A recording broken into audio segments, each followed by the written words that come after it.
Remember, the person you are speaking to matters more than you.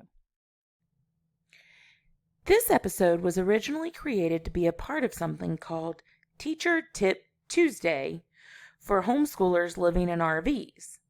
However, I really wanted to share it with you guys too.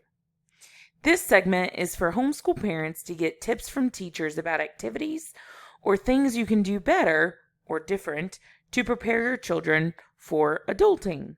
My tip for this episode was to get PenPals, so I'm just here to share it with you guys too. Hi, I'm Caitlin, and I'm an animal science and pre-veterinary science teacher. I'll hop on at the end so you can actually see me. Oh, have fun with that. In my Keystone High School class, I have a unique section in the beginning where we develop soft skills needed for high school, college and university, trade school, apprenticeships, careers, and life in general. 85% of my students think they want to be vets. 10% of my students want a career with animals, but they aren't quite sure doing what. And 5% of my students have no idea what they want to be. That said, I'm not a writing teacher, so it's kind of funny I come to you today with a piece of writing advice. Psst, it's actually not writing advice at all. It's just plain communication. Let's think about this for a second, though. Understanding who you are communicating with is vital for success.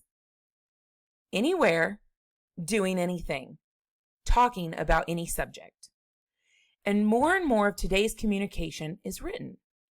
Online portals, text messages, websites, blogs, books, phone apps, social media, emails, chat boxes, even AI bots.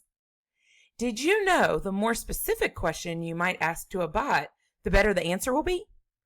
To be successful in society, we must learn to identify our audience and then modify our tone, style, and language to match the needs of that audience.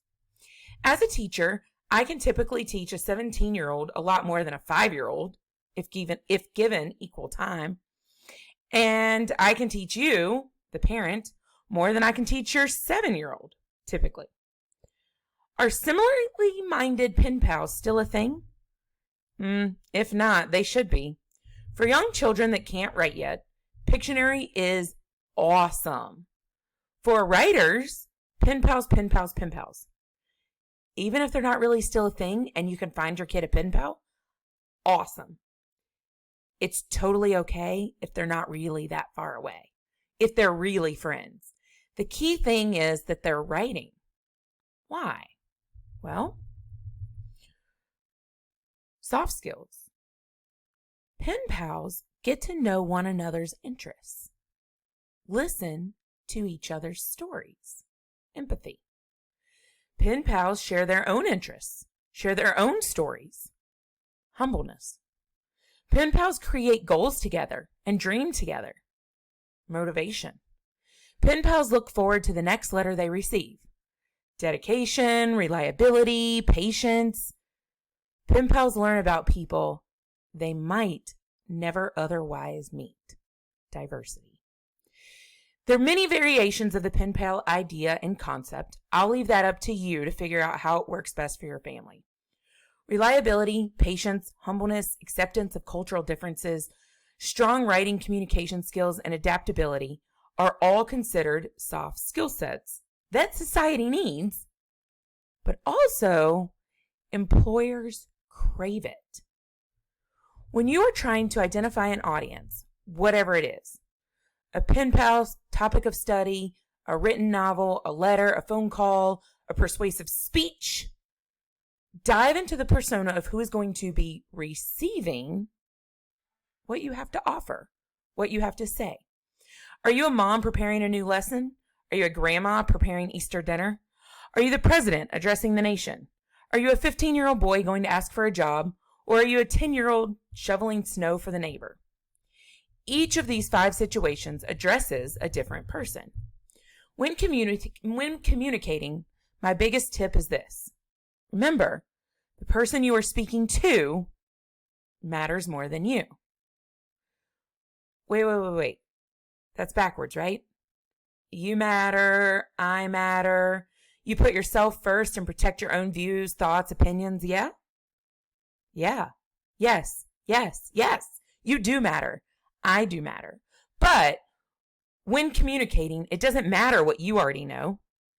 It matters what they already know. I might know every intricate detail of how the cow digests his food, from the time it goes into his mouth until the time it becomes poop on the ground. But if you don't even know the name of the tube taking the food to the stomach, if you don't know which enzymes attack, if you don't know what the stomach compartments are labeled, I better pause before I dive into all of the details. I better pause and realize you're going to be lost before I even begin, right? Always, always, always consider the audience.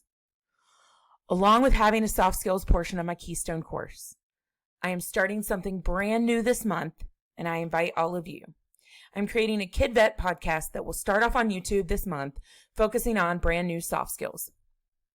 Obviously, this lesson, depending on the age of your child, might be appropriate for you, or it might be appropriate for your child to listen to. I'm happy to chat about that with you in the comments, the free podcast as well, as you navigate teaching your children the soft skills to be successful contributors to society. But again, the written portion often gets overlooked. All right, you guys, I'm out of here for today. Check out the Kid Vet podcast. I look forward to chatting with you, whether it be in the comments or just sometime soon in the future. And I'll pop on and say hello as well. Have a good night.